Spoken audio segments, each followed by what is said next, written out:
용용이의 경제학 교실. 안녕하십니까, 용용입니다. 오늘은 환율에 대한 이야기를 해보려고 하는데요. 제가 환율이 계속 올라가는 이야기를 했었는데 드디어 환율이 조금 떨어지는 모습을 이야기하려고 합니다.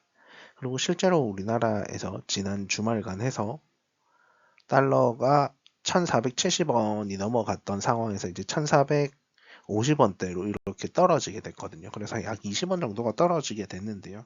환율이 떨어지는 이유에 대해서 한번 알아보고 우리가 어떻게 대응해야 되는지 한번 생각해 보면 좋을 것 같습니다. 우선 환율이 떨어지고 있고요. 이 환율이 떨어지는 이유에 대해서 알아봐야 되는데, 사실 미국이 기준금리를 인하하고 있는 시점에서 보면 미국이 기준금리를 인하하면 달러가 약세가 되거든요. 그럼 달러 인덱스라는 게 떨어지게 됩니다. 달러 인덱스가 떨어지면 자연스럽게 환율이 떨어져야 되는데 우리나라에선 특이하게 그 반대로 움직이고 있었고요. 우리나라만이 아니라 사실은 일본도 그와 반대의 모습을 보이고 있었습니다. 그래서 일본의 환율도 떨어지고 있었고 일본의 환율도 올라가고 있었고 우리나라 환율도 올라가고 있었던 모습을 보이고 있었고요. 우리나라가 환율의 상승에 대해서 이제 이야기를 하면서도 그나마 방어를 했던 이야기가 뭐냐면 그래도 일본보다는 낫다였었거든요. 그런데 일본에서 환율이 조금씩 안정을 찾기 시작하면서 우리나라에서도 안정을 찾기 시작하는 모습을 보이고 있습니다.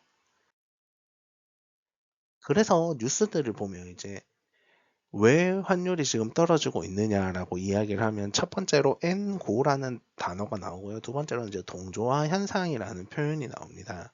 그래서 N고가 무엇이냐 하면 이제 엔화가 강세를 이룬다라는 이야기거든요. 그럼 엔화가 강해진다인 건데, 그럼 엔화가 왜 강해지느냐라고 하면 첫 번째로는 기준금리의 인상이 있습니다.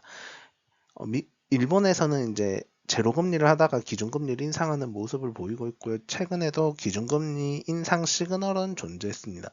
기준금리 인상 시그널이 존재했지만 실질적으로 기준금리가 오르진 않았거든요.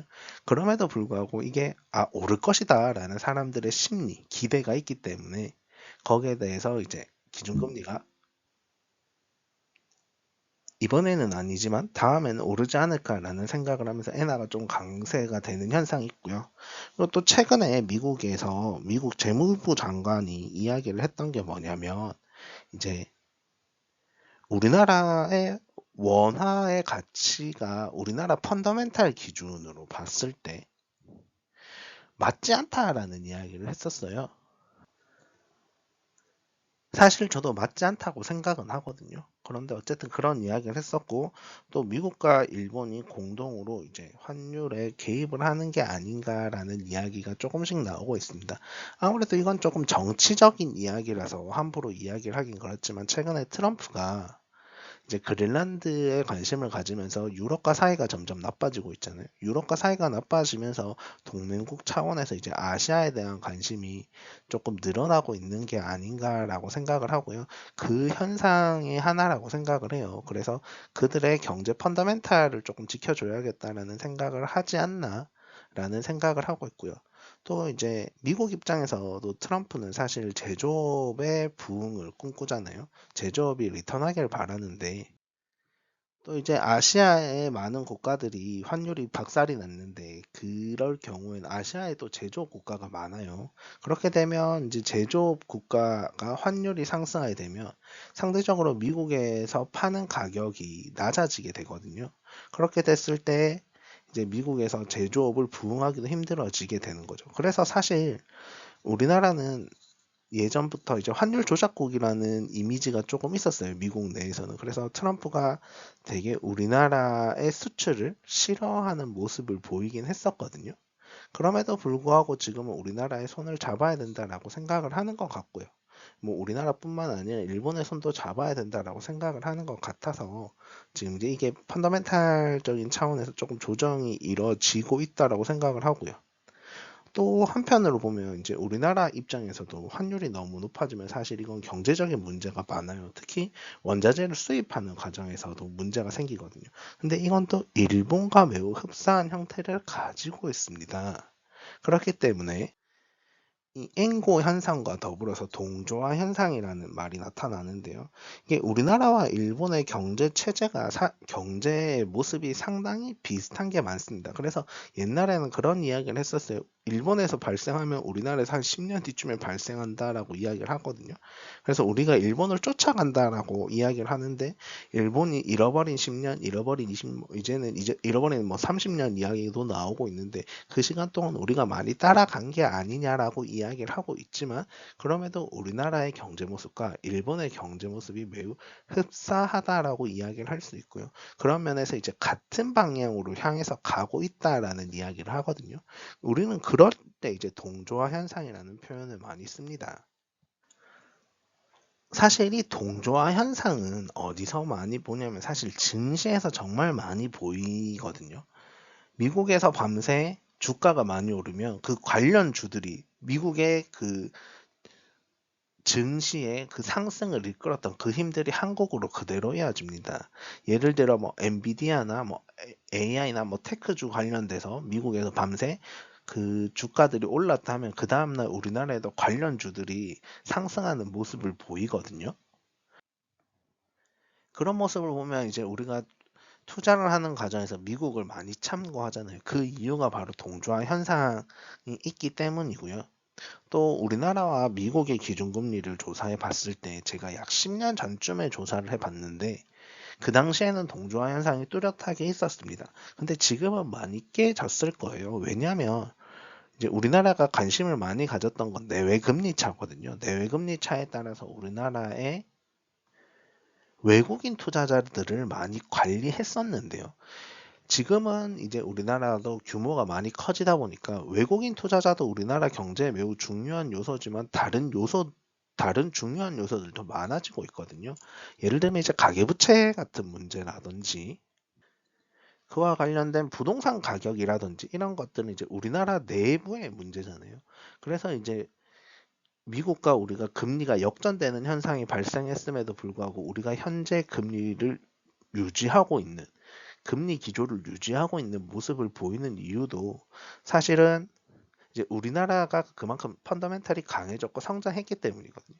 그런데 과거에는 분명 동조화 현상이 있었어요. 미국이 금리를 인상하면 우리도 따라서 인상할 수 있고 미국이 금리를 낮췄을 때 우리가 따라서 금리를 조금 낮출 수 있는 여력이 생겼었거든요. 그런데 그 이제 동조화 현상이 나타나는 것도 있었고요.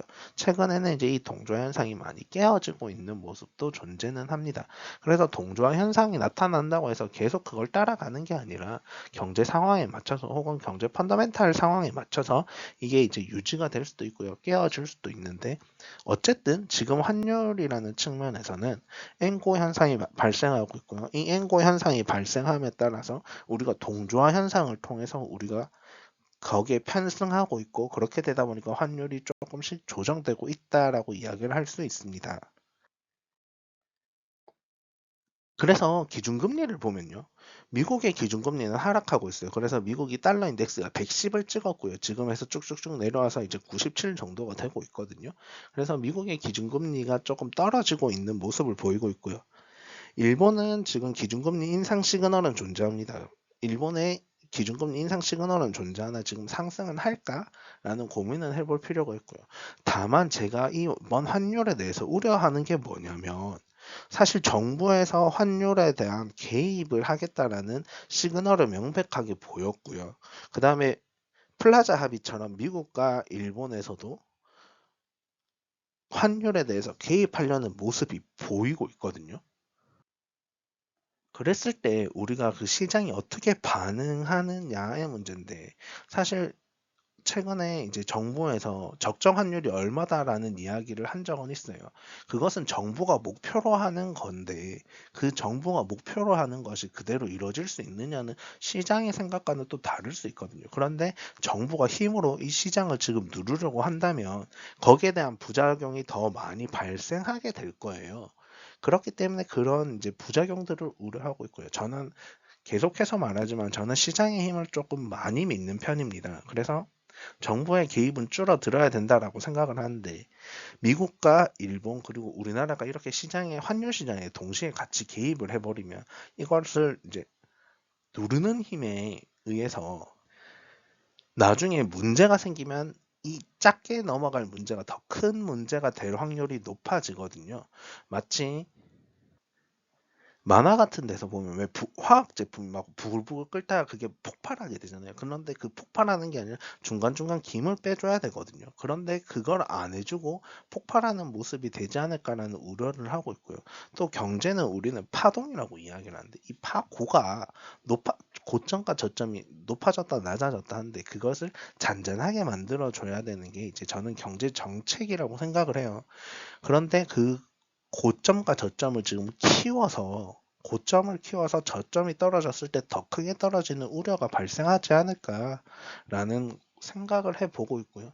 그에 따라서 우리가 이제 경제를 바라볼 때 적절한 조치가 필요하지 않느냐라고 생각을 하고 있고요. 물론 정부의 힘을 믿는 사람들은 정부가 힘이 강하기 때문에 지금 시장을 잘 억누르고 있고 그 힘으로 우리가 더 좋은 경제 정책을 펼쳐서 더 우리가 생각한 이상적인 그림을 그릴 수 있다라고도 이야기를 할 수 있습니다. 하지만 그거는 보는 관점의 차이가 있는 것 같고요. 분명 제가 생각할 때 시장의 힘이 저는 좀 더 강하다라고 생각을 하고 시장의 힘에 반하는 행동을 하고 있을 때는 거기에 대한 부작용이 좀 더 크지 않을까라고 우려를 하고 있습니다. 질문 있으시면 댓글로 남겨주시고요. 구독과 좋아요는 필수입니다.